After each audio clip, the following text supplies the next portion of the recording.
So, a bat and ball costs $1.10, Okay. and the bat costs exactly $1 more than the ball. So how much does the ball cost? Right, the classic trap. Yeah. I mean, if you're listening to this and you instantly thought, 10 cents, well, congratulations, your brain is working perfectly. And you were also completely wrong. Completely wrong. Today, we're Yeah. doing a deep dive into why, like, 50% of Harvard students actually fail that exact puzzle Yeah. and what it reveals about the hidden machinery of the human mind. It's just a brilliant trap, isn't it? Because, I mean, if the ball is 10 cents and the bat is $1 more, well, then the bat will be $1.10, Right. meaning the total is $1.20. So the mathematically correct answer is that the ball is 5 cents and the bat is $1.05. But the brain, it just violently resists that truth at first glance. It really does. Like that slight feeling of mental whiplash you just experienced is exactly why we are doing this deep dive today. Yeah. Our mission is to completely decode how humans actually make decisions. Yeah, and we're drawing on the Nobel Prize-winning work of Daniel Kahneman, specifically his masterpiece, Thinking Fast and Slow. Exactly. And the goal here isn't just to, summarize a book. It's to master these principles so you can understand the hidden forces driving your daily behavior and improve your business and, frankly, protect yourself from manipulation. Because the uncomfortable truth that Kahneman and Amos Tversky proved is that the conscious, deliberate voice in our heads, it's not the CEO of our lives. Right. We are not rational actors. No, we are predictably irrational. And to understand why brilliant people fail simple math puzzles, we have to look at the two completely different operating systems running in our brains, which Kahneman labeled System 1 and System 2. Okay, let's unpack this. So System 1 is our fast, automatic, intuitive processor, right? Yeah. It handles something like 96% of the decisions we make every single day. So dodging a puddle on the sidewalk or answering 2 plus 2 or just reading a billboard you didn't even mean to look at. That is System 1. It's entirely effortless. Right. And then System 2, on the other hand, is the slow, deliberate, logical processor. So you use System 2 when you're, I don't know, calculating 17 times 24 or trying to parallel park in a chaotic city street. Exactly. And the tension between them is dictated by what we call the law of least effort. System 1 is running continuously, just throwing up constant suggestions and feelings and impulses. Like an overly eager autopilot. Yes. And System 2 is supposed to be the monitor, like the final filter. But System 2 is inherently lazy. Why is it so lazy, though? Because intense cognitive thought requires literal physical energy. I mean, blood glucose drops, heart rate elevates, thinking is exhausting. Yeah, I was reading through the research, and the best way I can visualize this is comparing the brain to a smartphone battery on 1%. Oh, that's a great analogy. Right. Like System 2 is like running a massive 3D video game. It completely drains the battery in minutes. So the phone's operating system desperately tries to shut it down to preserve energy, keeping only the essential background apps, which is System 1, running so the phone doesn't die. That is precisely the evolutionary mechanism at play. Because for early humans, burning extra calories on deep analytical thought when a shadow moved in the bushes could mean death. You don't want to calculate the probability of a tiger. Exactly. System 1 evolved to scream, "Tiger, run!" instantly. It prioritizes survival and speed over mathematical accuracy. Wow. So today, when System 1 looks at $1.10 and $1, it instinctively separates them into $1.10. It's an easy associative fit. And System 2 is just too lazy to power up and check the math. Right, it just rubber stamps the intuition. Which explains so much of our modern world. I mean, if you look at social media algorithms like TikTok, Instagram, YouTube Shorts, they are perfectly engineered to feed System 1. Oh, entirely. They offer endless, effortless, emotional stimulation. You can scroll for 3 hours without a single conscious thought, but the moment you try to sit down and learn a new coding language or write a complex business strategy, you have to force System 2 to wake up. And it literally feels like lifting weights with your brain. It really does. But that's a massive competitive advantage. Successful founders, think of someone like Steve Jobs or Elon Musk, they didn't necessarily have a magically superior System 1. Right. They just built systems to force their System 2 to engage when it mattered. They questioned the automatic assumptions of their industries. So the practical takeaway here is to aggressively automate your routine life tasks. Right? Yes, absolutely. Build physical habits, so things like your morning routine or basic email sorting get offloaded to System 1. You have to fiercely protect your limited System 2 battery life for novel, complex problems. Exactly. And as a general warning, never trust your immediate gut reaction on anything involving statistics or finance. Right, that cognitive ease you're feeling isn't wisdom, it's just System 1 tricking you. Yeah. But that raises a massive question. If our brains are so obsessed with saving battery power, how on earth do we handle the tens of thousands of complex choices we face every day? Well, we cheat. We cheat. We do. System 1 relies on heuristics, which are essentially mental shortcuts. So when we are faced with a highly complex, difficult question like, is this AI tech startup a good long-term investment? System 1 gets overwhelmed. Because it doesn't have the battery power to analyze the market conditions. Right. So it performs this sleight of hand called substitution.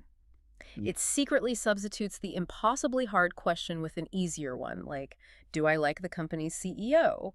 Or does their logo look cool? Oh, wow. Yeah, and it answers the easy question and applies that answer to the hard one without you ever noticing. Here's where it gets really interesting, because marketers and product designers know exactly how to exploit these shortcuts. Oh yeah, they do. Take the availability heuristic. System 1 judges the probability of an event happening by how easily an example comes to mind.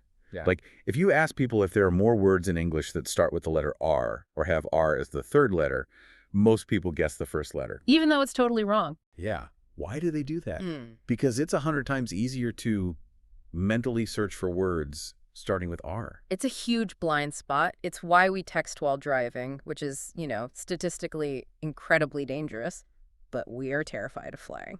Right, because plane crashes dominate the news and form vivid, easily retrievable memories. Exactly. Safe car trips are all we easily remember about driving. So availability is not reality, but System 1 treats it like it is. I see this constantly in startup culture and the creator economy.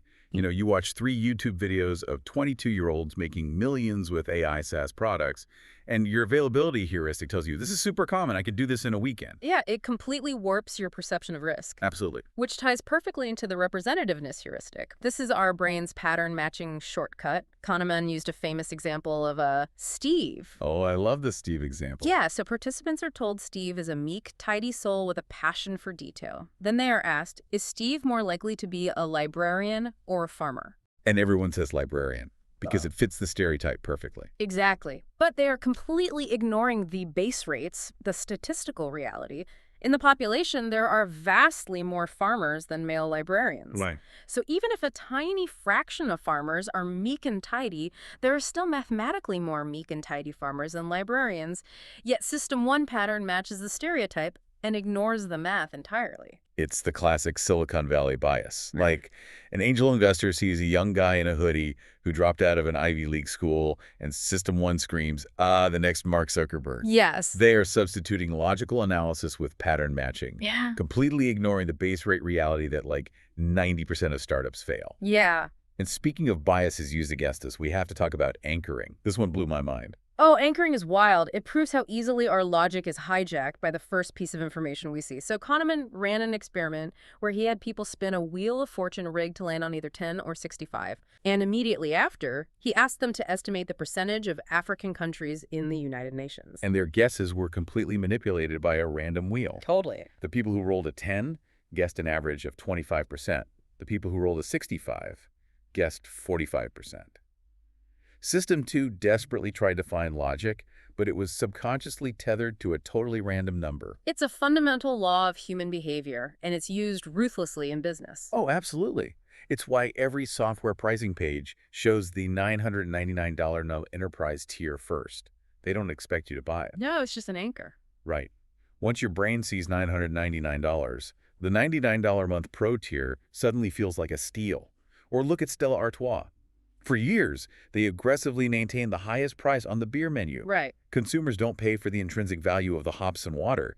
They pay for the feeling of value that is dictated by that high anchor. Or look at M&M's. The advertising agency, BBDO, basically saved a dying brand by abandoning rational product features entirely. Oh yeah, the spokes candies. Exactly. They targeted System 1 with emotional, colorful characters. They didn't try to rationally explain why the chocolate was good. They just made it cognitively easy and fun. Wow.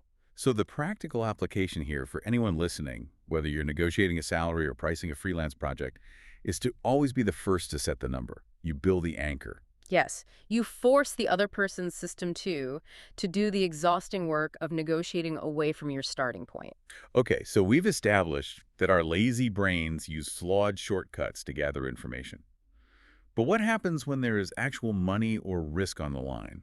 How do we evaluate what something is worth? That takes us to Kahneman's revolutionary prospect theory, which fundamentally broke standard economic theory. How so? Well, before Kahneman, economists assumed people were rational actors who just wanted to maximize their total wealth. But Kahneman proved that humans aren't driven by logic. They are driven by the emotional desperation of loss aversion. So what is the actual mechanism behind that? Why does losing hurt so much more than gaining? It goes back to our hunter-gatherer ancestors. If you found an extra day's worth of food, great, you had a full belly. Right. But if you lost a day's worth of food, you died. Oh, wow. Yeah. So the organism that treats threats as far more urgent than opportunities is the organism that survives to reproduce. Today, the psychological pain of losing $50 is proportionately roughly twice as intense as the joy of finding $50. Which means we evaluate wealth not by our absolute total, but by changes from a reference point. Oh, Like losing $100 stings way more if your bank account is empty than if you're a millionaire. exactly. And we absolutely hate symmetrical bets. If I offer you a coin flip, heads you win $100, tails you lose $100. Your system one screams no because the pain of the potential loss outweighs the thrill of the potential gain. That's spot on. And this creates a fascinating paradox called the reflection effect. What's up? When humans are facing potential gains, we are highly risk averse. We will take a guaranteed $2,400 over a 33% chance to win $2,500. Because we want the sure thing. Right. But flip the scenario. When we are facing guaranteed losses, we suddenly become intensely risk-seeking. People will choose a risky gamble where they might lose $4,000 just to avoid the agonizing certainty of a guaranteed $3,000 loss. Oh my gosh, that perfectly explains the sunk cost fallacy. Yes, it does. Think about it like a terrible movie. You pay $15 for a ticket, you sit down, and 20 minutes in, the movie is awful. A purely rational machine would leave. The money is gone. Why waste your time too? But we sit there. We sit there for 2 hours suffering. Why? Because walking out means finalizing the loss.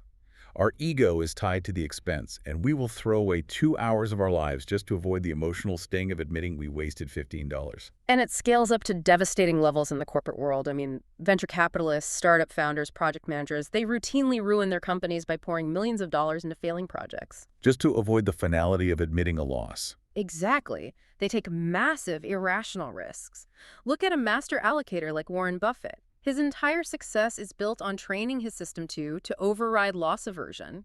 He cuts his losses rationally, ignores the sunk cost, and redirects capital. And then there's framing, which just proves we don't react to data, we react to how data makes us feel. Oh, framing is huge. If a doctor says a surgery has a 95% survival rate, you feel immense relief. If they look at you and say there's a 5% chance of death, you panic. The math is identical. Completely identical. But System 1 demands emotional coherence. It's also why probabilistic insurance fails in the real world. What's probabilistic insurance? When you offer someone a cheaper policy that cuts their risk of a house fire from, say, 10% to 5%, people won't buy it. Because it's not a sure thing. Right. System 1 demands absolute certainty. Reducing a risk from 5% to 0% feels infinitely more valuable than reducing it from 10% to 5%, even though the mathematical risk reduction is exactly the same. That's crazy. Yeah. So the actionable takeaway here is massive for anyone in sales, marketing, or leadership.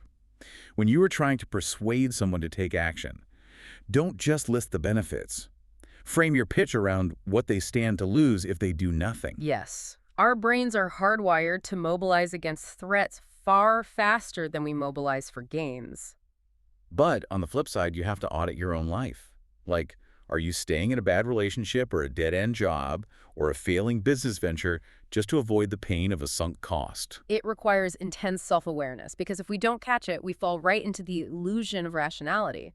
Kahneman coined a brilliant acronym for this, WISIOT. What you see is all there is. So what does this actually mean for how we perceive reality? It means System 1 is an obsessive storyteller. It takes whatever tiny fragments of information are available and weaves them into a perfectly coherent narrative without ever stopping to realize what critical data might be missing. We crave a coherent story far more than a true one. Exactly. We see this with confirmation bias all the time, right? Take a standard job interview. An HR manager forms a gut opinion about a candidate in the first 30 seconds based on, like, a handshake, their posture, and whether they went to the same college. Yeah. And for the next 59 minutes, System 2 isn't evaluating the candidate objectively.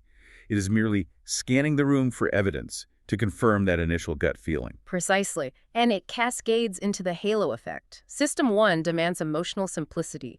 Good people must only have good traits. Bad people must only have bad traits. Right. Because Steve Jobs was an unquestionable genius at product design, the halo effect caused people, and perhaps Jobs himself, to assume his intuition about alternative medical treatments was equally genius. It is incredibly difficult for the brain to hold two conflicting truths about one person. Which leads to this terrifying cocktail of overconfidence and the optimism bias. Kahneman did this incredible study on stock pickers on Wall Street. Oh, the stock picker study is iconic. Right. These guys had advanced algorithms, immense data, and Ivy League degrees. Yet, overwhelmingly, year after year, they failed to beat the market index. Yeah. But here is the kicker. They operated with supreme, unwavering confidence. They genuinely believed they had skill. Kahneman concluded that in those fields, success equals talent plus luck. Great success is a little more talent and a massive amount of luck. It's humbling but crucial. Kahneman differentiates between high-validity environments and low-validity environments. Okay, I'm glad you brought that up because I actually wanted to challenge this idea. Are you saying all expert intuition is basically a scam? No. What about a chess grandmaster who knows the perfect move in 2 seconds? Or a veteran firefighter who suddenly screams for her team to evacuate a building right before the floor collapses? Are they just getting lucky? Not at all. Chess and firefighting are high-validity environments. The rules are strict and the feedback loop is immediate. If you make a bad move in chess, you lose a piece instantly. Over thousands of hours, the brain System 1 legitimately learns the complex patterns. True expert intuition is just highly trained recognition. Okay, that makes sense. But predicting the stock market, forecasting political elections, or guessing which AI startup will be the next unicorn, those are low-validity environments. The variables are infinite, and the feedback is muddy and delayed. So intuition there is basically useless. Exactly. In low-validity environments, human intuition is functionally useless, and simple mathematical algorithms routinely beat human experts. So how do we protect ourselves from our own overconfidence in business? You use a technique called the pre-mortem. How does that work? Before you launch a new product, gather your team and say, imagine it is 3 years from now. The project has completely failed. It's a disaster. Take 10 minutes and write down exactly why it failed. Oh, I love that. Yeah, it artificially forces System 2 to break the confirmation bias and hunt for the blind spots you are ignoring. It forces the brain to look at what isn't there. Now, we are doing a deep dive into Kahneman's brilliant work. But science itself is an evolving process. Yeah. It's built on tearing things down to see what holds up. Did all of this survive the scrutiny of the last decade? It's a vital point. Psychology went through a massive replication crisis in recent years where scientists tried to rerun famous experiments and found they couldn't get the same results. Kahneman publicly and very humbly admitted that he had placed too much faith in some of the priming studies mentioned in his book. Right, like the studies claiming that if you hold a warm cup of coffee, you will judge a stranger as having a warmer personality. Or that if you read words associated with the elderly, you will physically walk slower down a hallway. Yes, those ones. A lot of those fringe subconscious priming effects completely failed to replicate. They did. But what's crucial is that the immense core of Kahneman's work System 1 and System 2, loss aversion, anchoring, framing, heuristics, has survived decades of rigorous replication across different cultures and age groups. That's incredible. And this surviving core has birthed an entire modern field known as behavioral design. Because if we accept that 96% of human decisions run through the lazy automatic filter of System 1, we realize that trying to change behavior by educating System 2 is almost completely useless. Exactly. It's why standard corporate awareness training or traditional anti-smoking pamphlets rarely work. You are trying to use logic to fight an opponent that doesn't use logic. If you want to change behavior, you don't change the mind. You change the physical environment. Exactly. Look at the power of defaults. In countries where organ donation is an opt-out system, meaning you are enrolled by default and have to actively fill out a form to stop it, participation rates are 80 to 90%. Wow. In countries where it is opt-in, meaning you have to actively check a box to join, participation hovers around 15 to 30%. System 1 just takes the path of least resistance. We see this in personal finance, too, when corporations automatically enroll new hires into 401k plans and automatically increase their contribution percentage when they get a raise. Employee savings rates absolutely skyrocket. Because doing nothing is the default. Exactly. Or take something as simple as a company cafeteria. If you want employees to eat healthier, a seminar does nothing. But if you move the apples right next to the checkout register and hide the potato chips at the very back of the room, eating habits change overnight. You align the desired behavior with the path of least resistance. It's incredibly effective, but you have to acknowledge the tension here.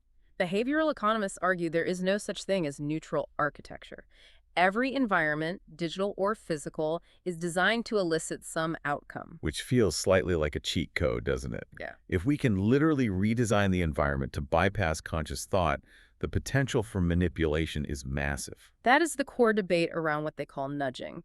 Ethical behavioral design aligns the easiest path with the user's actual stated long-term goals, like saving for retirement. Right.